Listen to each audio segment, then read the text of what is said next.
What's going on, guys? Today we're going to do a cut speed comparison between three of my Echo saws that I have here today. This one is a CS490. It's approximately 5 years old. It's a consumer grade 50cc saw. This one is a Echo 650 EVL. It's roughly 40 years old. This saw was manufactured between 1980 and 1984, and it's a 65cc basically. And this one is my newest saw. This is my Echo CS620P. This is in the 60cc class, and it's a professional saw. This one, if you've ever heard of the CS590, I think it's called the Timberwolf by Echo. This is basically the professional version of that saw with some upgrades. So I think the winner here is probably going to be clear. I think this one is going to mop the floor with the other two. This one's probably going to come in second place, and then I think this little 490 is going to trail way behind. All three saws are running full chisel chains. These two each, I put about a quart of wood through. So they're not super sharp, but they still have a nice edge on them. And this CS490 I just touched up the other day, so this one should be the sharpest. Give you a closer look at these before we get started. So this is a CS620P. It's not the first professional saw I've ever owned, but it's the fastest pro saw I've ever had. I was going to go bigger than this, because occasionally I have a need for that, but I wanted a saw that I could swing around for a couple of hours without getting beat up by the saw basically. So this is a good balance of power and weight. This one here has a translucent tank. You can see the fuel level in there. Compression release, obviously, because this is a bigger displacement saw. What really sells me on Echo and why I've had so many of these is their reliability. This one, I couldn't even venture to guess how many tanks I put through this saw, and it's as reliable and easy to start as the day I purchased it. But what I like about the Echoes is how simple they are. Very simple on-off switch design with a choke. This one, like I said, has a compression release. Even if you back up 40 years, still very simple. Still very simple. It's got an on-off switch and a choke. This saw here, on-off switch and a choke. So I think, I can't speak for Echo, but I think their motto is pretty much, if it's not broke, don't fix it. They have a design that works. What I do like about this saw, I actually discovered this the other day, this handle is actually the tool to take off the fuel and oil caps, which is kind of nice. So it's a wrenchless design using the pull handle. Obviously, if you don't want to do that, you can, either muscle it off or put a screwdriver in there. This 650 EVL, this was a yard sale acquisition of mine. I bought it actually from somebody I know. And he bought it new and hadn't run it in many years, but as far as he knew, it still ran okay. So I dumped the fuel out of it, put fresh fuel in there, and it started with a prime.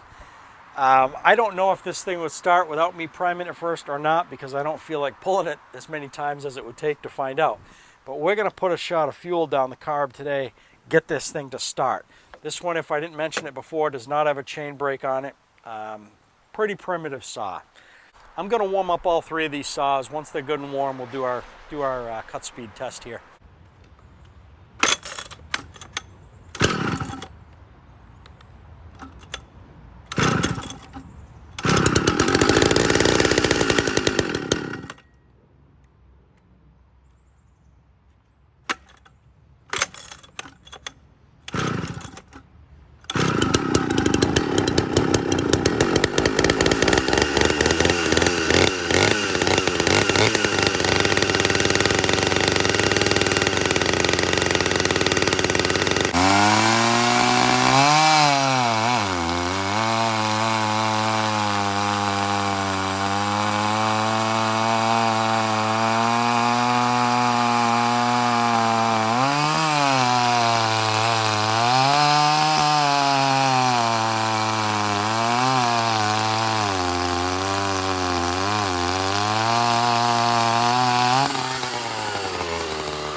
So on this little 490 here, I'm running a full chisel chain, and I think that's probably a little bit aggressive for this saw.